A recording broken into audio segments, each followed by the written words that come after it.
hole in my sock last time. No. And I kept squeezing it like that to make sure that. But you got nice socks, Juan. Yeah. I'm going all white. It's now. Yeah. I had a comment from my niece the other day that you need to have Nike socks, not Puma socks. Okay. And I told her you're wrong, because all of the Formula 1 drivers, they have suits that are sponsored by Puma, so clearly Puma is the coolest. My wife will tell you that no white socks are allowed.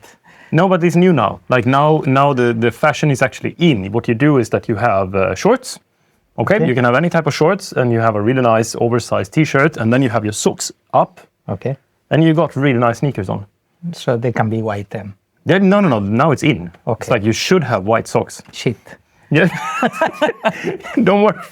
On the way back to the airport, I will buy you a bag of white socks. It's going to be really cool. Deal. All right. Viva. Let's go. Okay. So we are gathering here in Jonas' studio for the second time. This is the second episode of A 0 to 100. It's the first time for me. First time for you.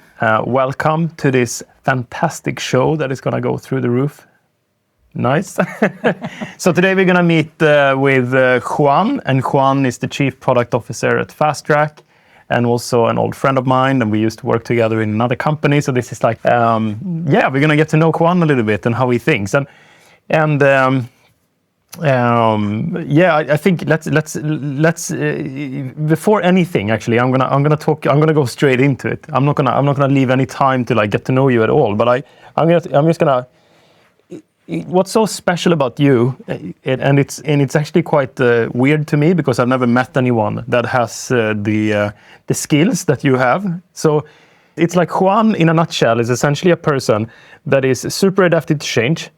You're a person, you love change. You think it's fun, and it's like when there is a lot of stuff going on, and when we are changing, when you're changing all the time, and you love innovating and doing these things, but at the same time you have this aspect of yourself which is you're very good at managing change, so to say.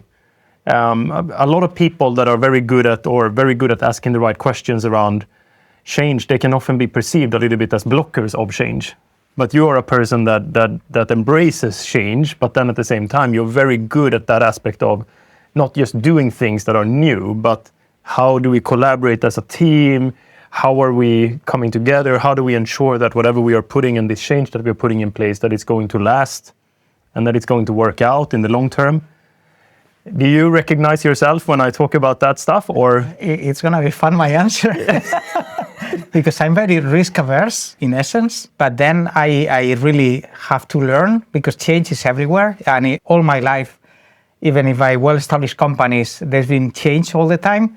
So I have had to learn how to embrace the change and how to make it happen. So I think I fully understand the people that are not the early adopters, reluctant to change. And then I think I can speak the language, and I can show them that actually change is not only is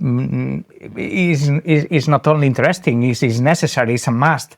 And then, maybe this is my secret sauce. You sell it better than I did. Very good. You packaged up yourself. But because that's what I was trying to say. But is change, was that unnatural to you at some point in your life? No, it wasn't really. You even though you feel yourself as a risk-averse person, you always welcome change, or?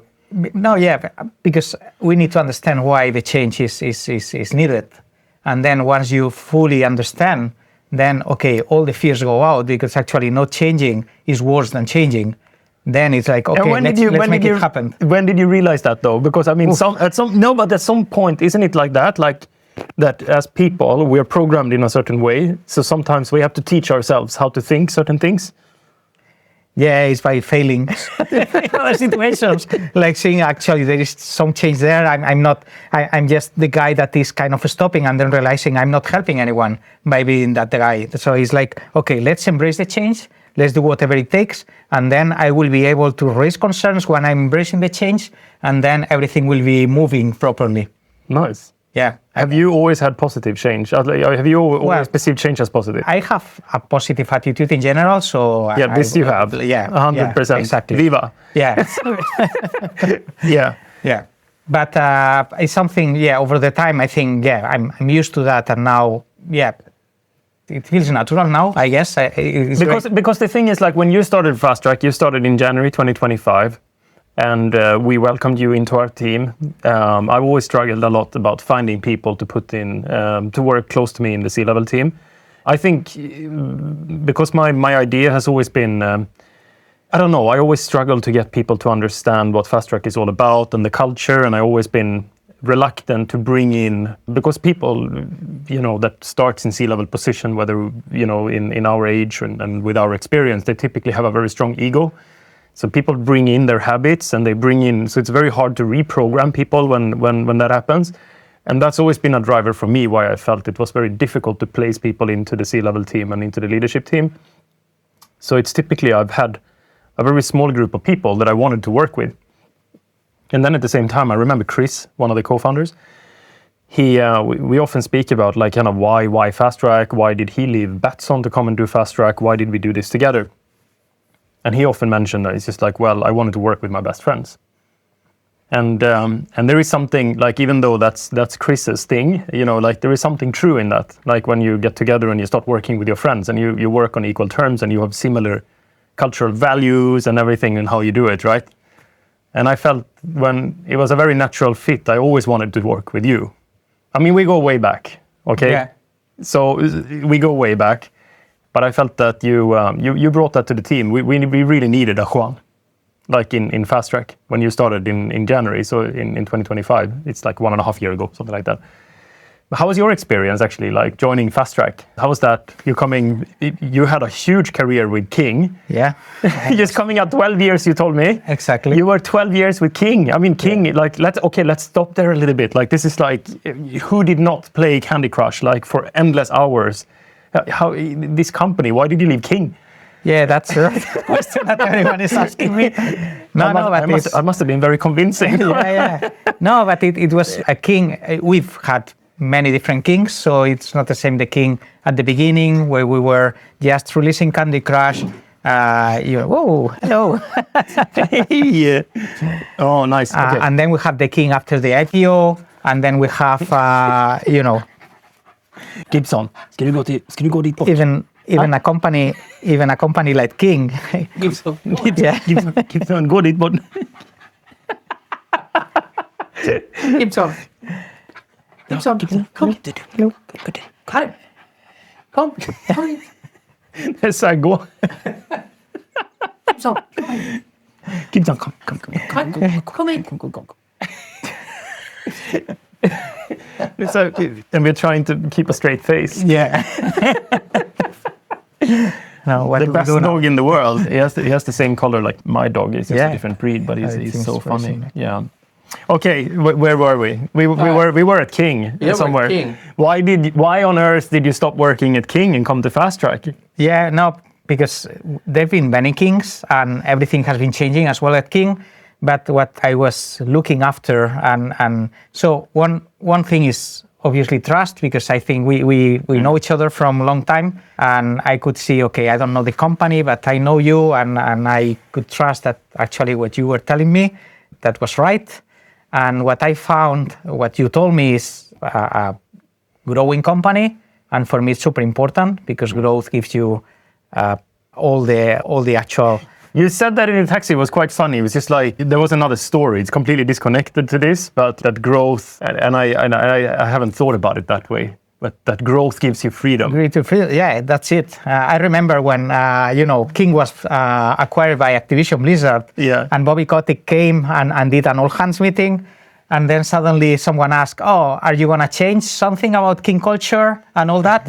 And he said, actually, we acquired King because it's very successful. We love the culture, we love everything, but actually it depends on you. So now we are very happy because it's growing, it's all good. But whenever it's not growing, probably we will change things. So it depends on you.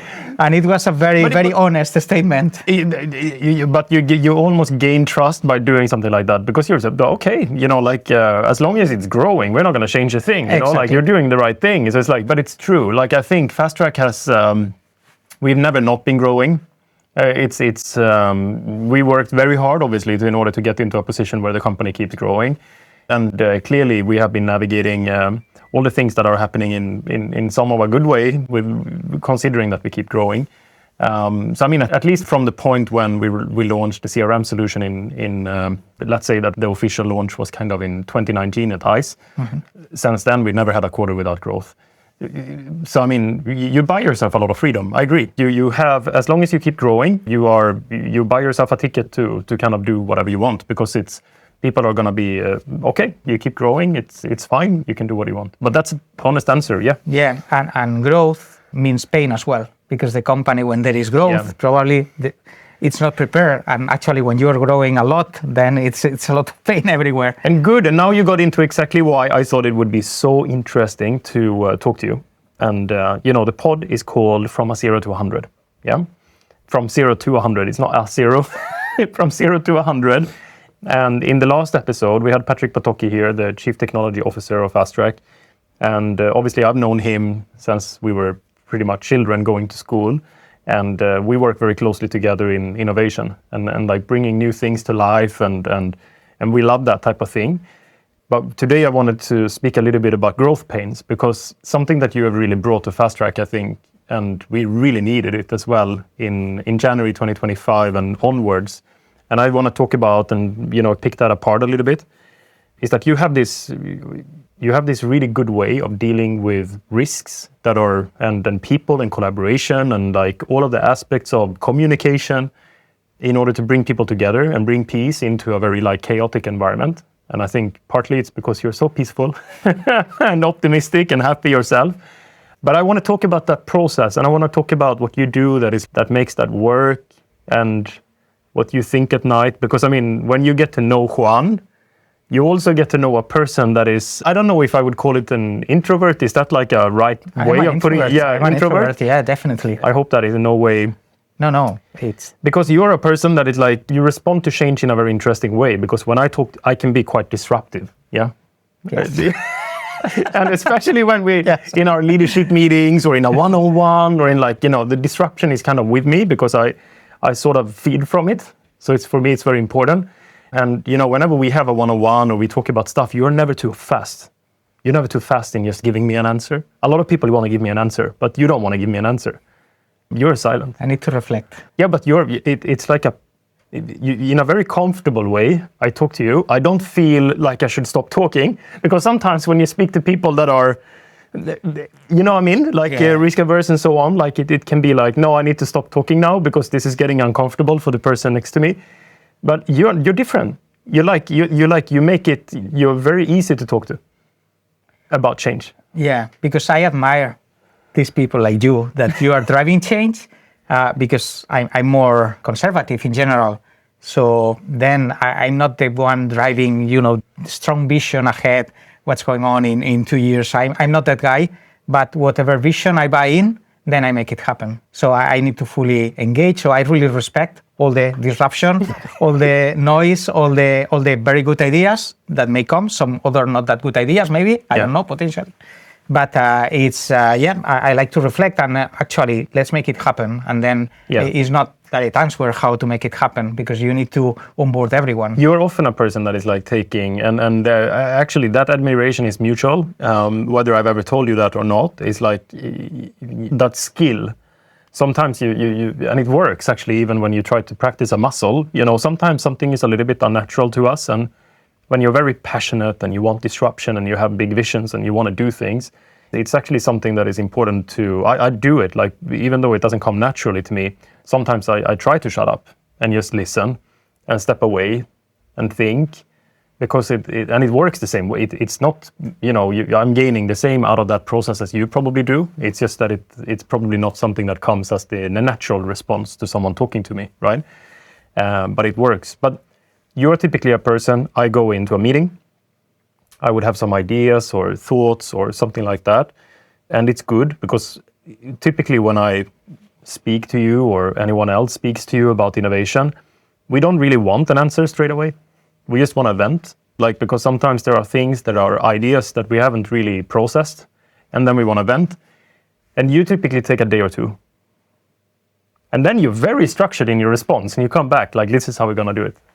Talk about the process from, the meeting until the next meeting. What happens? Are you actually sitting there thinking about a problem, or are you more just leaving it? And that in itself is processing. No, I book some time to think about a specific topic, and trying to think how, what are the arguments that we have to put in place so that, it's filling the dots. There are many people that are having a hard time to fill the dots. So you propose something, let's go that route, and then why, etc. So maybe you are explaining, maybe not, and then I'm filling the dots. I'm trying to do this exercise, and sometimes I come back with more questions, like, have you thought about that? What about this? What about that? And then you answer some of them, and some other times you actually good question. So let's track. So it's more filling the dots, I would say, just to try to be in your brain. But you said you actually book time.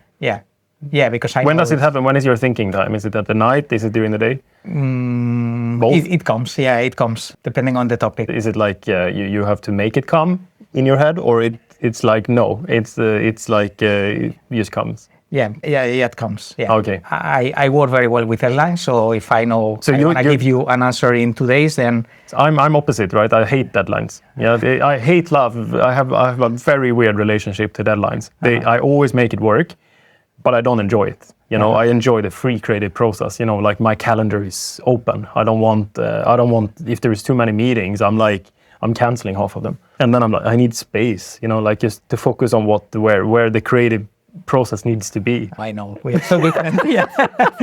I need the structure, deadlines. But do you typically have like your day, like what you want to think about at what time? And yeah, but also I think I need to give some free time to people so that my calendar is free for people to come back and contact me and to raise concerns. I think this is also very important to create this atmosphere of distrust, because otherwise people will be, if they don't feel empowered to raise concerns or to talk about things, then I'm missing part of the conversation. We're going to get onto that, because I think we're going to get to your leadership style a little bit as well. And I think you got some things that you do and principles that you put in place, but we're going to come back to it, because I think there's a time for that. But let's just zoom back.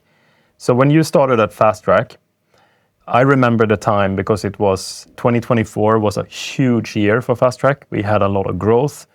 We released rewards, I would say, a little bit prematurely in the end of the year of 2024. And then you came in, you had a long notice period. It was very painful for me to wait for Juan to start at 6 months. Yeah, 6 months. Yeah, 6 months. I was like, because when you live long enough in Malta, you don't get it anymore. You have notice period is always like, by law it's 2 weeks. No, but by law, it was 3 months, but I wanted to give more time to my previous team. You see, very nice. But anyway, I remember waiting, because we spoke in the summer, you got hired, and then you were starting in January. So there was a lot of change even happening, during that time. But then you come to Fast Track, and I remember the time was great, because we were experiencing a lot of growth pains, and just having someone that loved dealing with that type of those type of challenges as well was just perfect. The timing was perfect. So you came in, and I remember I probably said something along the lines that I want you to go through everything that we're doing, product technology specifically. And we also said that we would combine kind of Juan and Patrick into this like combined product and tech strategy, so that we would kind of complement each other, because you had so much kind of collaboration, communication people, and Patrick has this super kind of savvy engineering, architectural and technical, and we molded that together. Mm-hmm. And in the first couple of months I asked you, okay, do a review. Yeah, and I started talking, Jenny helped me to define the list of people I had to meet. Was a lot of people? Yeah, it was like, 30 people in the company. Yeah. But it was very good conversation. So it was everyone at tech mostly, or most the tech leads and many people from partner experience, support, everywhere. But it was really interesting, because I was capturing what were the pains of the people. There were many things to do, and we had to be very, very clear on the priorities. And then, very important, the word that I remember I brought to the table was hope. So people needed hope that we had a plan to change, and then we created. So let's just stop a little bit to make context. So this is I knew at the time that and it's a large portion of how I think in general is that all of the valuable things are in the details. You have to get to know people. You have to get to know how they work, not just what they work on, but how they work, how they spend their days, what are they worrying about. And then in some cases, you even need to go to a place where you follow the work.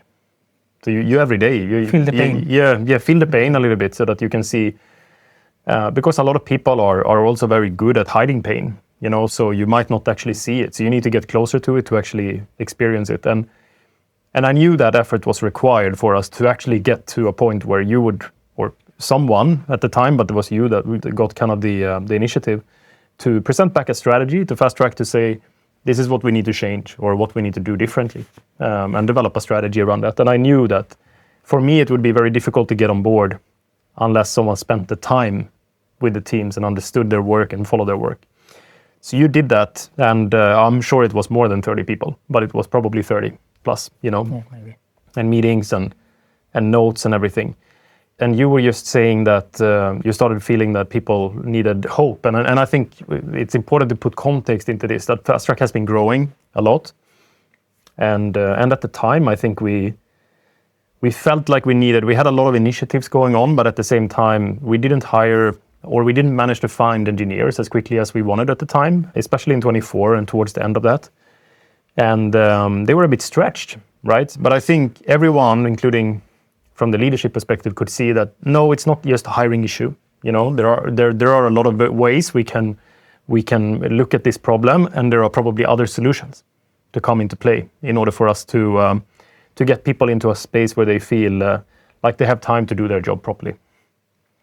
And you went through an exercise. You spoke to a lot of people, and you started doing investigation and doing a review, essentially, in order to develop a tech strategy.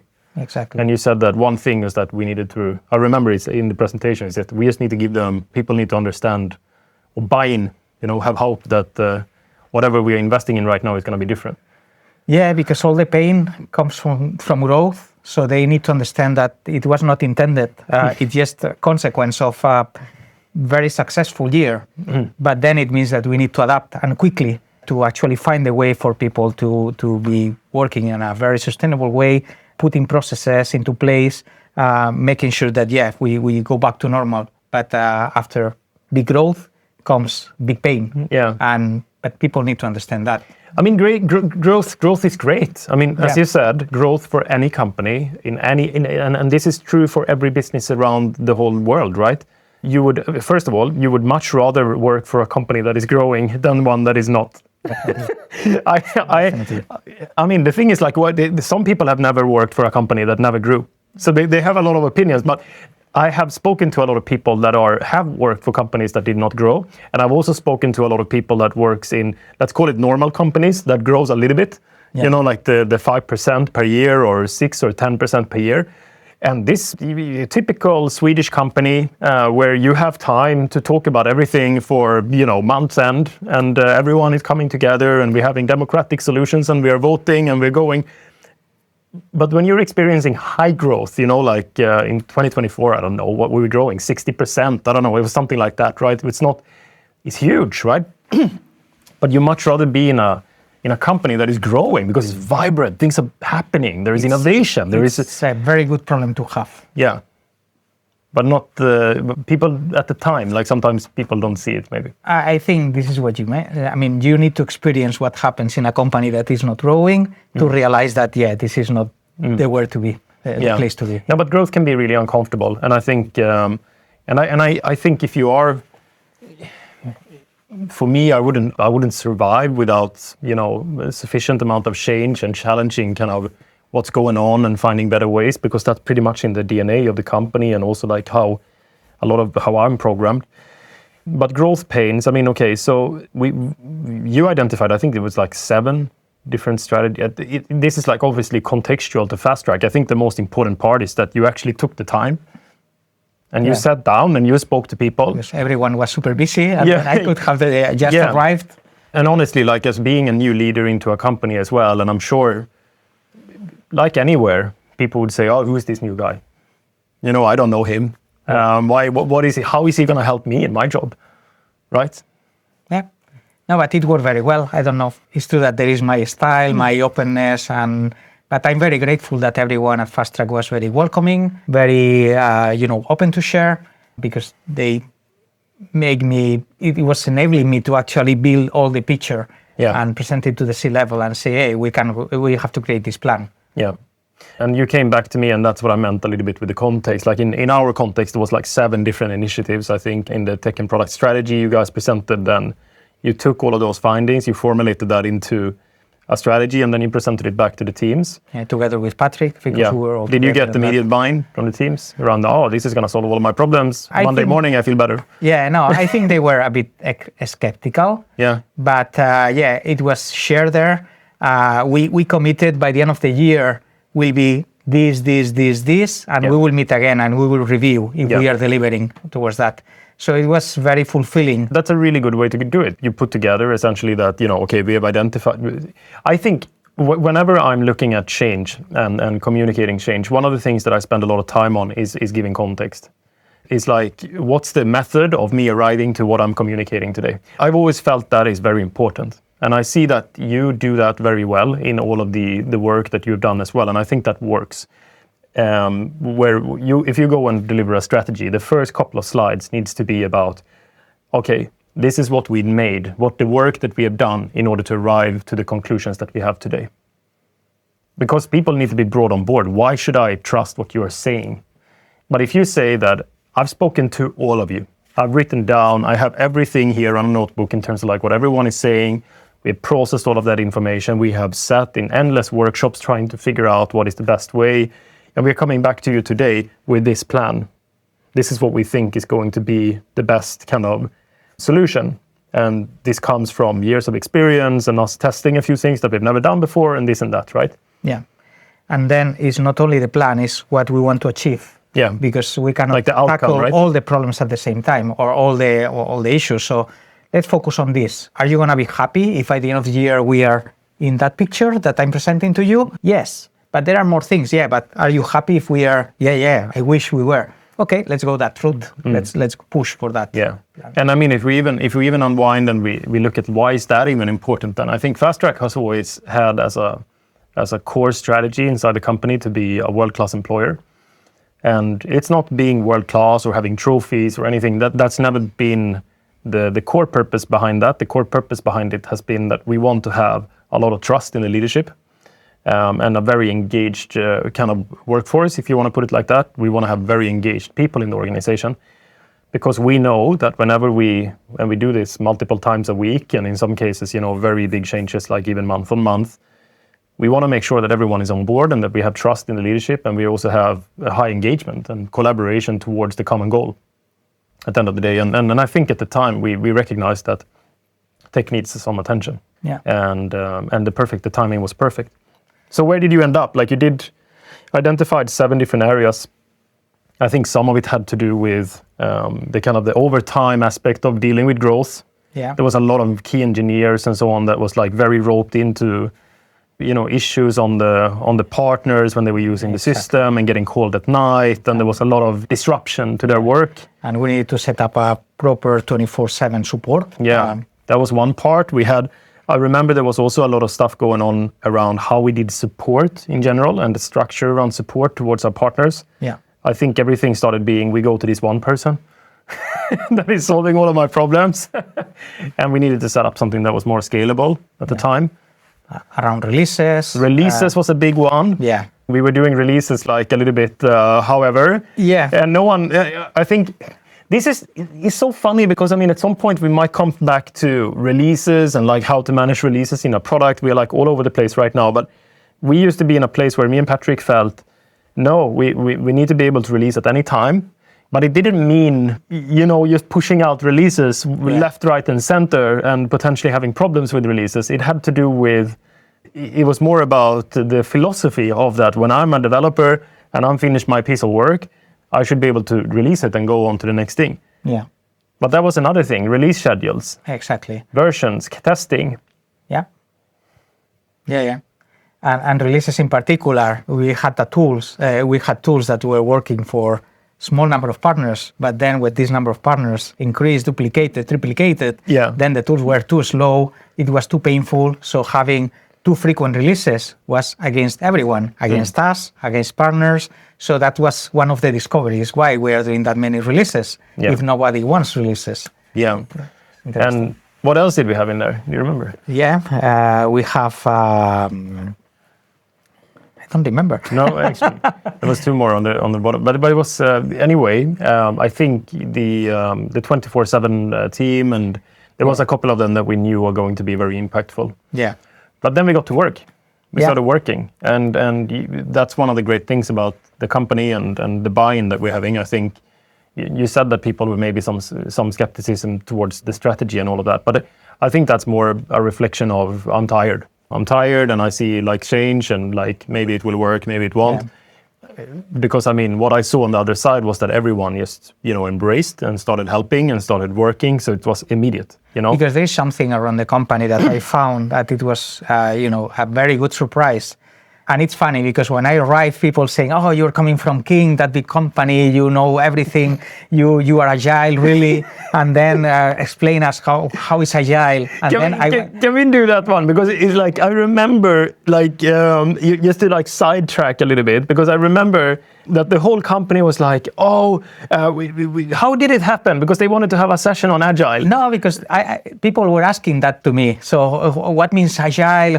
How we do better at agile? And I was laughing because agile is just few principles that is, okay, it's better to have working software than amazing documentation. It's better to have interactions with people rather than processes. It's better to have, to collaborate with partners rather than to stick to the contracts. And that was Fast Track. I mean, much better than any other company. Can you imagine, like we've been sitting inside Fast Track and like, because that was one thing that happened, I don't remember, but it was quite quickly after you started. Yeah. And then you got all of because the company wanted us to work, I guess understand Agile better. And they wanted, we want to see what Juan has to say about this. You created one of those sessions where you invited everyone. And then to essentially do a knowledge sharing, we call it a knowledge sharing session on Agile. Because we had these rolling knowledge sharing session, we invite different people to come and present. And you did one on Agile, and you were laughing because you were like, everyone thought, what are we missing? What are we missing? The mindset is there. So. And you were like, we're more Agile than anyone I've ever seen before.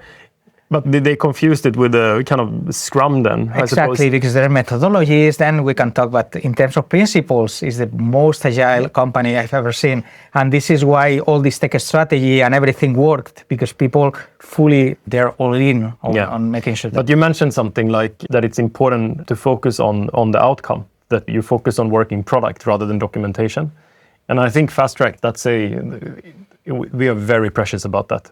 We are very easy to like pull the handbrake and say, if this is not moving in the right direction, if we are not solving problems, if we are not getting solution to the customer internally, whoever is the customer at the time, we stop it straight away. Yeah, and we restructure teams, and this is really good. But we do that often. Yeah. I mean, it's actually quite a normalized process to do restructuring and so on. How do you think, is that something that you feel we're doing differently? Because I don't have enough perspectives from how it was at Betsson and how it was at Betfair when I was working there. And they were big companies, but it was a little bit different because I was not the person that was responsible for the resource allocation. I had my team, and I was quite happy to have a small team because then we could have a very close teamwork. But how did it work? Did King do that type of stuff as well? No, it's surprising. So people from the outside may think that King is this well-established company where nothing happened, but there were many things happening as well at the same time. I mean, continuously. Yeah, I have some anecdotes, so I am going to share. Go ahead. Yeah, so I remember Bubblewish 3, imagine a team of 15 people working, following the playbook. And then suddenly I needed 2 more developers because I was falling behind on the plans. And then my head of studio said, actually, now that you bring the topic, you're going to have 15 more people because I'm going to cancel another game. And I don't need 15 people. I don't need two art directors, so I don't need that. Why did the head of studio think that you needed 15? Because he wanted to, he saw the potential on the game and he wanted to go all in. and he wanted to even increase the actual feature set that we wanted to bring for launch. So he wanted to bet on that. And at the beginning, no, that's a bad idea. And then, why was it a bad idea? Like you get a lot of people. Yeah, but coordination and structuring, and it was against the principles that we had at King. What, they had a principle on team Because size? it's, team size, maximum 15. Even What? Candy Crush, back in the days, it was a team of 15 people. Well, like 15. So it was just an obsession about the number 15. Yeah, Never because it was Scrum practices. Yeah, that was the way we worked. But he said, Juan, I mean, we're going to make it, I mean, with you or without you, so you choose. And then I say, okay, let's go, all in. And then thinking, okay, how can we make it work? And at the end, we ended up being 45 people in this game. And it was very successful launch, very successful. And at the end, King started to learn from that. And, you can imagine the number of people that are now in Candy Crush. So more than hundreds of people working in one game. But yeah, I think arguably it started there. Isn't that funny when beliefs or principles are crushed? Yeah. And this is why I learned to embrace the change, because... Do you know how funny that is? Because when I can't recall things that I do obsess about certain things and that I would feel very strongly about. But I'm also a person, I think, that I wouldn't care about that if I saw the result of something else happening. So you guys just like, okay, suddenly you went from, we're having maximum 15 people in a team, and then suddenly you had 40, up to 40, built up a team that was like 40. You got twice as many people as you, or like many more than you were asking for. Yeah. And then that solved the problem. But what did you take away from that then? Like, well, it feels like, it feels like a little bit similar to a situation we didn't have too long ago. Yeah. Which is like sometimes, but everything is working. We are gonna. But then I remember when we said no. We need 3 times more people on natural language right now. We did that in Fast Track. That's a couple of months ago. Yeah. Or something like that. And there was also a little bit of, but we got it under control. It's okay. We need maybe one person or something. Now you're gonna take all of these people and you're gonna do this because this is now a focus. And suddenly things started moving very quickly. Yeah. So it's quite interesting how that works. Yeah. And the only way to challenge all this is to embrace it and then find the pains and then react to that. But once you are embracing the idea, once you are all in with that and fully, and also it's very important to bring everyone with this idea. And this is where I can contribute a little bit, trying to translate this business objective, this desire, this opportunity into something that everyone sees that actually, let's try this opportunity. Did you feel happy at Fast Track straight away when you started? Yeah. You did? Yeah. Honest? Yeah, because, I was very concerned because I didn't know. I mean, and then I felt like, okay, this is the environment I was hoping for. So a bit messy, don't get me wrong, because of this growth and all that stuff. But I thought I could feel that I was contributing. People were listening what I was saying. So I was feeling really good. Yeah. Good. Okay. And what was the moments when you felt change became, the what do you call it? Like what milestones in your journey was the most defining in terms of like getting to know Fast Track and the pace of change? I don't know if you remember that when I was hired at Fast Track, I was not CPO. Oh, yeah. I actually don't remember. Yeah. We need to talk about this. Wait. Technical performance. Yes, you're absolutely right. It happened during my probation period. It's brilliant. Everyone needs to listen to this, okay? Chapter cut, because this is really good. So me and Jenny and Patrick are sitting down, and we're talking about the type of needs that we need for the team and so on. And you're absolutely right. Like, we didn't recruit for a chief people officer. I created a role for you because when we met and we sat down and we spoke, I had this idea that if we're going to be a tech company, if we're really going to be a tech company, we need even the people and culture team to be a tech unit. Yeah. And if they can be completely embedded as part of the wider organization in how we think and do tech, and we could bridge that into the people and culture team so that we have people sitting in the people and culture team, HR essentially, and people and culture, that would be a very interesting dynamic. So that's why, very unorthodox. I didn't actually say, oh, we're going to have a director of tech performance under Patrick. No, we're going to have a director of tech performance under Jenny. Exactly.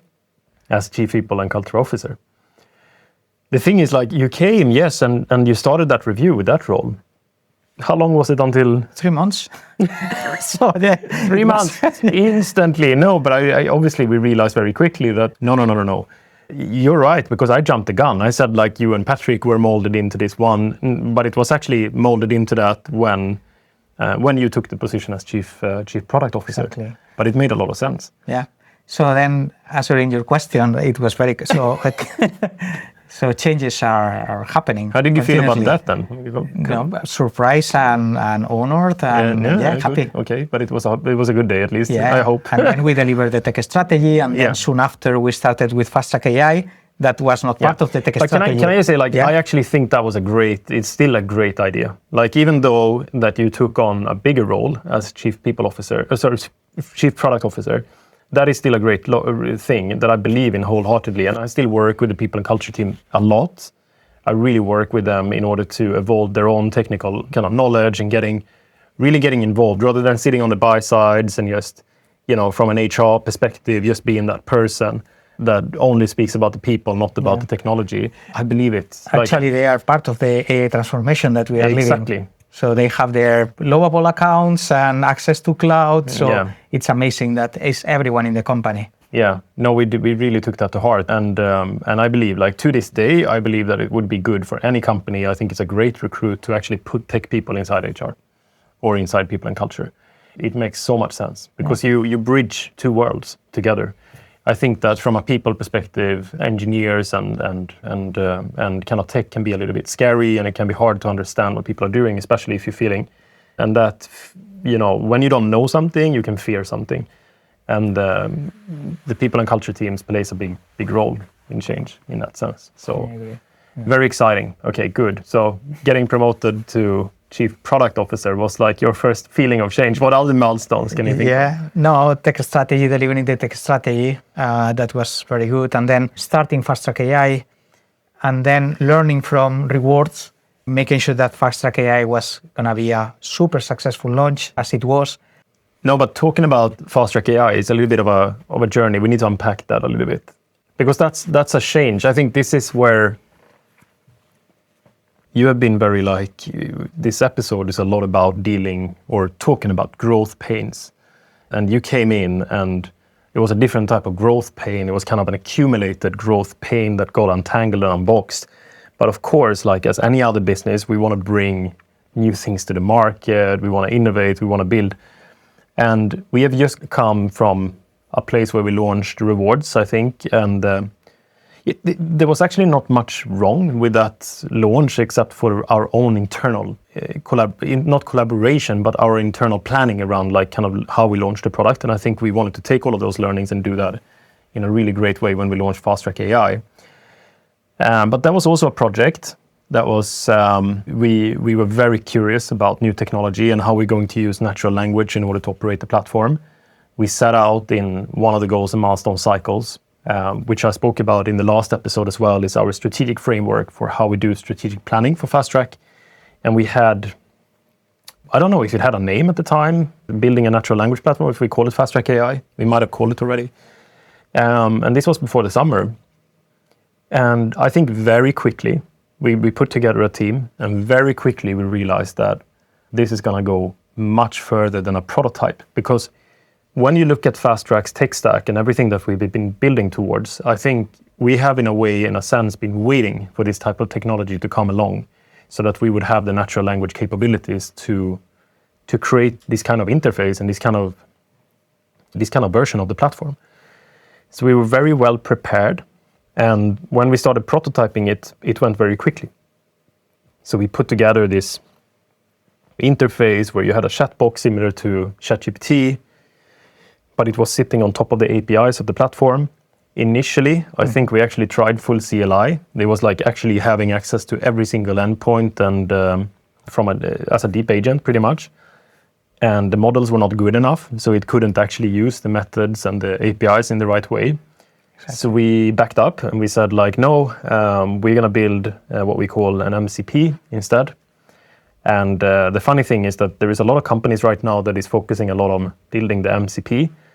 And we are actually past that. Yeah, it's sold for us. Yeah, it's like we went MCP and then very quickly, and we have now pulled the brakes on MCP because that's not needed anymore. So now, potential tech people that are listening in, like MCP is actually probably not necessary anymore and something that you could potentially put the handbrake on. But what happened was that we had a team that was prototyping and we got a product together very quickly. And I remember getting my hands on it and I was just feeling it. And it was it was not agentic coding back then. It was, so we put together a prototype that was quite a basic interface in a web browser where you could chat to the program or even terminal, I think. Yeah. And then you could have it create an activity and But it was amazing back then. I mean, it was absolutely mind-blowing. I was knocked off the chair. I was so excited about like what I saw on the screen. And we demoed this in front of the whole company. Yeah. Because it was one of the Friday updates. So we had a goals and milestone update and it was Luke and it was Maurizio or whatever. And these guys put together this and it looked phenomenal. And me and Patrick and you and everyone else, we were just looking at that. It's like, whoa, we are onto something here. This is gonna be a lot easier than we thought it would be. And then we set out, we actually put on the shades a little bit because we had the growth summit coming up. And we felt, no, let's ring fence the team and put them aside so that we could reveal this product at the growth summit. It's a big surprise, yeah. Yeah. And that was actually the most material aspect of the Growth Summit as well, was that we revealed Fast Track AI. And then a few weeks later, in September, we launched it to every customer. So everyone got it in their partner environments. And it's become an integral part of how people are working with the platform right now. Yeah. But I remember those times, this meeting that we had once the prototype was working and it was almost a finished product. Then we met everyone in the company saying, okay, what's left to be able to release that to partners? Yeah. And then we identified, we are missing this legal aspect, branding aspect, blah, blah, blah, blah, blah. Yeah. And it was a very good, everyone rallying together. So the learning here essentially was that we prototyped essentially a product very quickly. We then decided to go down, still keep it quite ring-fenced in order to bring out a product that we believed was very capable. A product that we later kind of disclosed at the Growth Summit. We had a big presentation and I remember dictating in front of everyone, like translate this and do this and build a sportsbook campaign about this and do this segmentation. And it just did it in front of us. Black magic. It was black magic. It was a live demo and it worked. It was true. Yeah. And it was like everyone was just I was a little bit blown away myself because there was not that many issues, right? And then, as you said, it was like one thing that we did very, very differently from how we launched rewards was that, we took the handbrake and we said, okay, now we have this. We need to ship this. We need to ship this to the customer's environment. We need to make them aware. We need to get all of the teams on board. So you put together, and I gave that to you, and I said, like, we put even a goals and milestone. I don't know if you remember, but we put a goals and milestone, which was that Fast Track AI would be the best release, the most successful launch in the history of Fast Track. Yeah. And then essentially you started gathering everyone. And you said then you put together, one of the first things that you did was that you put together a meeting. Yeah, and there was everyone. But it was not at the end. So who was at the meeting? Yeah. Huh? Who was at the meeting? What was the format? Who was at the meeting? I remember in your office, we were like, 20 people maybe. Must have been 20. Yeah, a lot of people. Maybe so 15, I don't know. Product teams, user adoption teams, testing teams, engineering teams, design teams, legal teams, partner success teams, integration teams. Yeah, everyone, all the heads off, I think. Yeah, it was kind of the leadership layer of those teams. Trying to flag all the things, have we missed that? Yeah, that was going to be my next question. Is like, how did you set that up? So you called everyone into a meeting, and then with the agenda essentially to talk about how do we make this the best launch? Actually, what I really it's very important that we are fearless of failing. So I remember coming to that meeting and showing a plan. And then, because if we want to craft a plan all together, it's going to be crazy difficult because we are not good at crafting plans in general and work together. But then what we are very good humans is on spotting when a plan is wrong. Then you have to come with I came with a meeting with a plan. And they, but that's wrong. That should be done before. Nice. That's wrong. We are missing that. So you flipped it. Yeah. You flipped essentially, rather than us collaborating on a plan. Yeah. You just came with a plan. You put and then something, you said, you know it's wrong. You know you're going to find something wrong with it. Exactly. And then you said, find it. But the objective at the end of the meeting, everyone agrees with the plan. That's the objective. It's not to show that I'm the smartest person, because I'm not.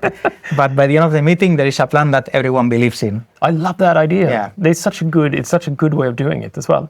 But I remember I was in the meeting as well. It was your meeting, but I was a silent participant, I think, in not that meeting. Silent. Okay. You put me in a meeting. No, yeah. But that was the purpose, just to highlight all the opinions. No, but I think but I remember taking a very active role in getting everyone participating in the meeting, because it's about passing around and saying, like, Andrew, integrations, peace, what does this mean for you? Rebecca, user adoption, what does this mean for you and your team? Oh, we don't have everything. We need planning, we need training. Okay, Linus, how do we do that? It's a lot about like injecting that purpose as well. But you're actually right. That is a superb playbook. Actually make a plan. Actually, I think you don't realize how much of a gold mine you just struck on. Because you're right. It's super easy for a human to pick apart and throw a plan and say why it's bad. It's much harder to make the perfect plan. Yeah. But it's the same process. Yeah. Only thing is the ego. So but you can take that. Yeah, I can take that. Yeah, everything is wrong. Okay, perfect. What is right? This perfect. We have the plan. Yeah, good. Yeah, but that was a really good first step. And then suddenly everyone has now contributed towards breaking that plan and creating a new plan. Exactly. Which means that everyone is now bought into the process. Exactly. Yeah. And what did we do after that then? So applying the same playbook, because we have a program manager at the time for the rollout? Or did we roll it? Did you lead it, or do you remember? I can't remember now. Anyway, but there was a lot of work streams because we had a lot of training. Because when you do such a big change, you have to reimagine. How do you sell the product, the pitch decks, the partner success meetings, the weeklies, the training exercises, the integrations, how do you roll out the training with the partners, in which order? It is a bit of a machine, Yeah. To get proper adoption and get people to use something that they've never tried before. And the fears of change and all of these different things. But I think that's always been like kind of one of the benefits. I think Fast Track has always been very easy to mold and change in that sense. Like everyone is very on board with change in general. It's the Agile mindset that I mentioned before. Yeah, you go. It's there. It's really cool. So, was it our best launch in the history of Fast Track? I think so. Okay, yeah. good. You tell me. I mean, you've been here, but you're rating your own homework, but that. I think so. I don't think it's mine. I think we said actually in the Go to Milestones closing ceremony, we said this is by far the best launch that we've ever done. Well, at least people, they were all happy, confident, feeling contributing to that because everyone contributed. So yeah. I think that's it. Okay, but then Fast Track AI, that's like became iGaming's first natural language platform for CRM. And we've come a long way since we launched Fast Track AI. This has now provided an entirely new interface for how people are working in the platform. But we have also changed as a company. And in the last episode, I focused specifically with Patrick talking about the transition to AI-driven engineering. And that's been a very exciting process. And I think what we learned speaking to Patrick was that change started much earlier than I think what people realized in the company. When was the first time, to the best of your memory, that we started speaking about agentic workflows and agentic coding and like all of these different things? So I think it's been in 2026. Obviously, there was... This year? This year, yeah. I mean, it's been very recent when we started to apply. So there were early adopters exploring. Myself, I remember in Christmas exploring Lovable, what is this? And it was mind-blowing. And then we started to see, actually, this is huge. What was your first... I met a couple of people privately, just like friends and so on, and they have businesses in other places, like working in different industries and doing things. And I've introduced one or two to Lovable, and I've seen their faces on the back of doing it. But then I've also seen some people that, and I'm not talking about Lovable specifically, I'm talking about vibe coding. Yeah. But it's very accessible through these platforms, and Lovable being one of them. But you could also do the same in Claude and Anthropic or in ChatGPT or whatever it might be. But it's actually this feeling when I have an idea and I suddenly just type on a keyboard and then I press enter and then I watch and then this It's incredible. product is being built up in front of me. And as a former developer, I know how long it takes to build stuff. And now suddenly your idea is real. In just, okay, I need to wait 1 minute. Come on. It's incredible. Yeah. Well, you have to do like Patrick says, you have to multitask. Yeah. Like he said, when you're vibe coding, you need to do multiple things at the same time because otherwise your brains is not focused anymore because you have... But okay, what was the first thing that you typed in on, do you remember what you typed in on Lovable the first time you started using it? Yeah, I had a very old project in mind that I started, personal project around chess, around finding tournaments, and then I managed, I had all my designs, etc. And then I put all there and it was done in 4 days. Something that I worked for months and I stopped it at some point. Wow. So it was mind-blowing. Yeah, and people who doesn't know you, you're a big board game guy. Yeah. You have a lot of board games. Yeah. More than, actually, almost 200 board games at home, yeah. You played all of them? No. Some of them, but we end up collecting a lot. What's the best part about board games? The best part? Yeah. Winning. Yeah. So you're competitive. Yeah, I'm competitive. Yeah. And my wife is more competitive. We've just heard that with the betting app, that you're very competitive at the moment with World Cup. Yeah. So it's like, watch out, guys, for Juan. I thought you would say being with friends or like, no, winning. Yeah.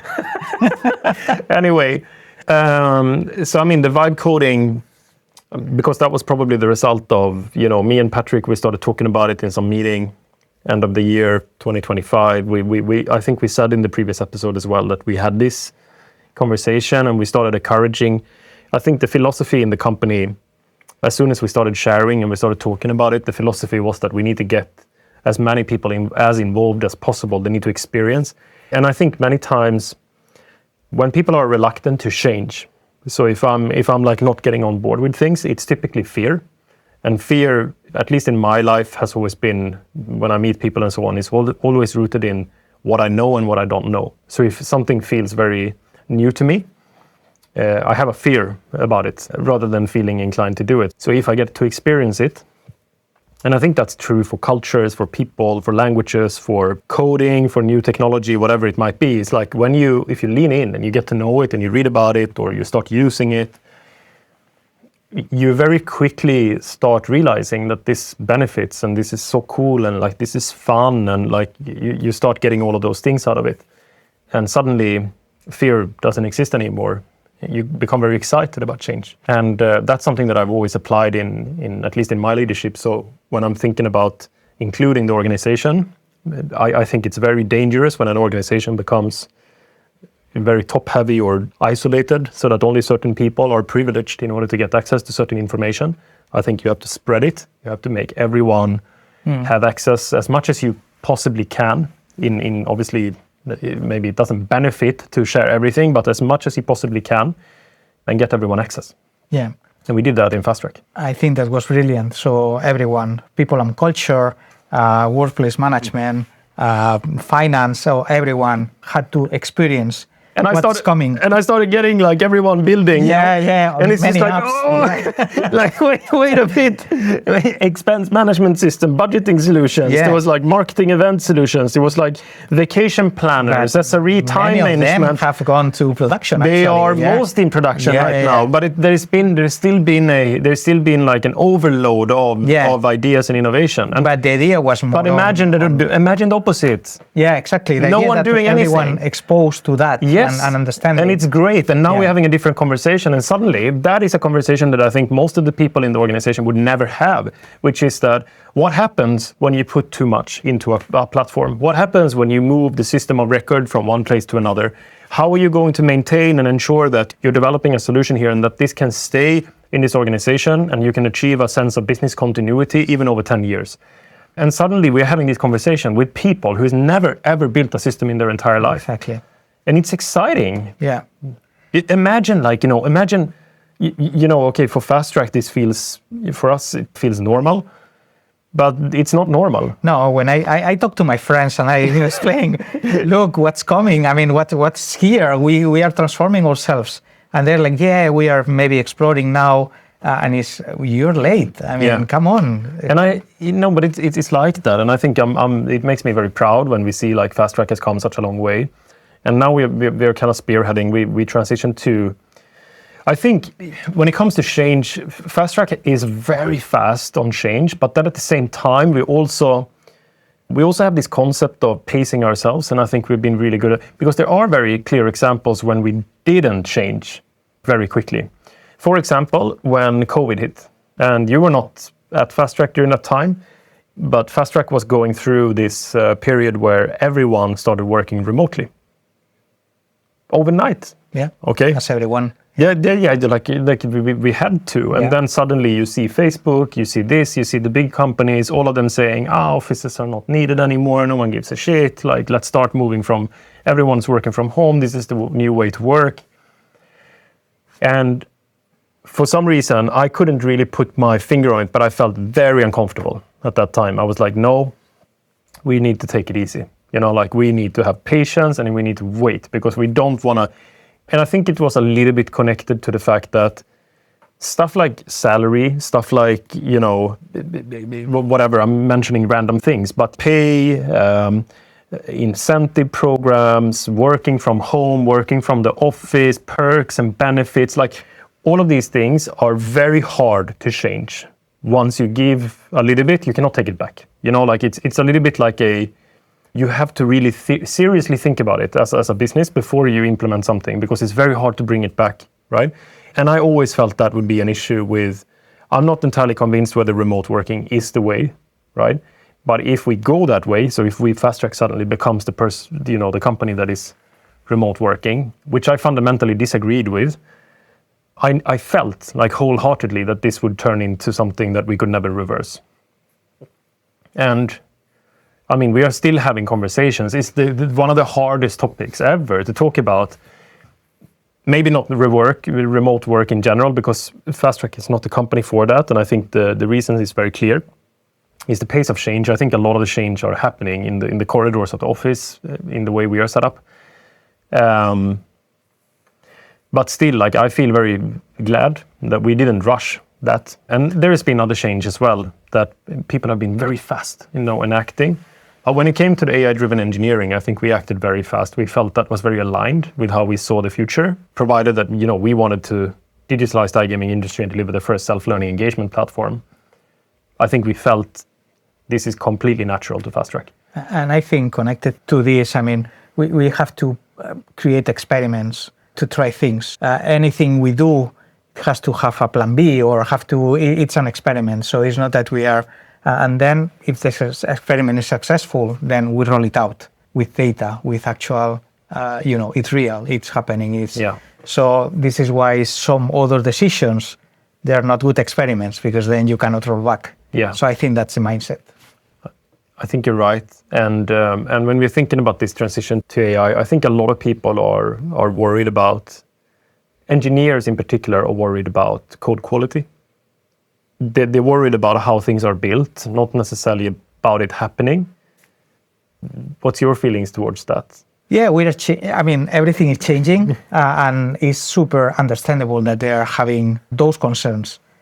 But we have to redefine our processes. So before it took a lot of time to actually build something, then having a code review at the end to verify, to do that. Right now, the tickets are piling in the review stage, because it's very easy to build, and then we need to review, and then we will define proper ways, and we are defining and we are experimenting with ways to accelerate this part as well. Yeah. But it's normal, this concern, because there is uncertainty. It's like, we will, at the end, we will find the solution. So when Fast Track has now transitioned to AI-driven engineering across the whole organization, and this has been a couple of months now, again, Juan bringing peace to the chaos, of us working in a completely new way. It's super exciting. What are the challenges that we need to resolve now, and what are the the kind of the immediate things that we are looking at? Is exactly everything you cover with Patrick in all the transformation on the way we work. There are obviously very clear early adopters. There are people that are still thinking, what's the next step here? So what's going to happen? What's my role? I'm a coder. I'm writing code. I'm reading code. I'm just orchestrating code. And this is something we're going to find together. But it's amazing time to be in at the moment. Yeah. And I think you always highlighted as well that in this process, I think we are going to be, it's fair to assume that we're going to be producing more kind of change than we have ever done because of we are increasing the amount of work that we can do at any given time, right? Yeah. Now we have release management, we have, or testing, let's say, in order to code reviews and testing, we have release management, we have training. I mean, there is a difference. I mean, now we are actually as a company moving back to maybe kind of a way that wasn't working in the past, but in a new way that is working with what we call continuous deployment, where we're working very hard now in order to ensure that every developer can release all of the features that they're developing. That's a challenge, not only for developers, but we have our partner support team or partner management. So everyone, there's a lot of happening that they have to catch up with. Yeah. And that's it's an interesting problem too. And right now it's like middle of scoping of like looking at all of these different things and how we're gonna do it. Yeah, we are doing those experiments, those trials, like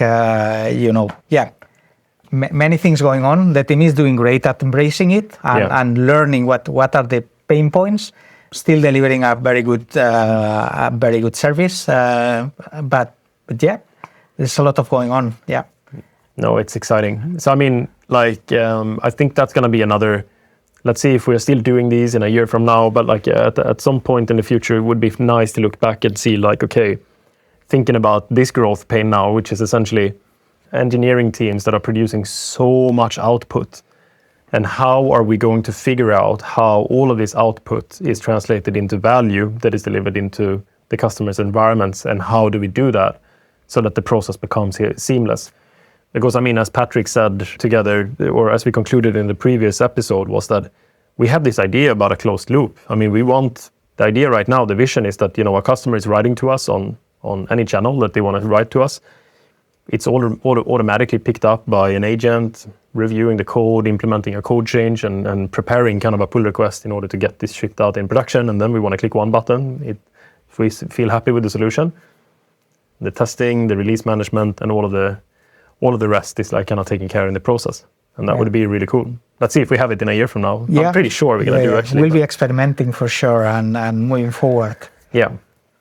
Okay, so we are coming to the very end. We have covered a lot of different things, talking about growth pains in particular, and we've been talking about a lot around how to find peace in all of these chaos, and how to bring people together and achieve buy-in across multiple different teams. I think that was a great one in terms of like how we can create sessions where people have the opportunity to break the plan in order to collaborate on new things. And we've been speaking about so many different perspectives, and also about your history around a little bit about King as well, how that's been. It's been very interesting. And thank you for doing this episode with me. No, thank you very much for inviting me. Very cool. Thank you very much. All right, see you guys. See you.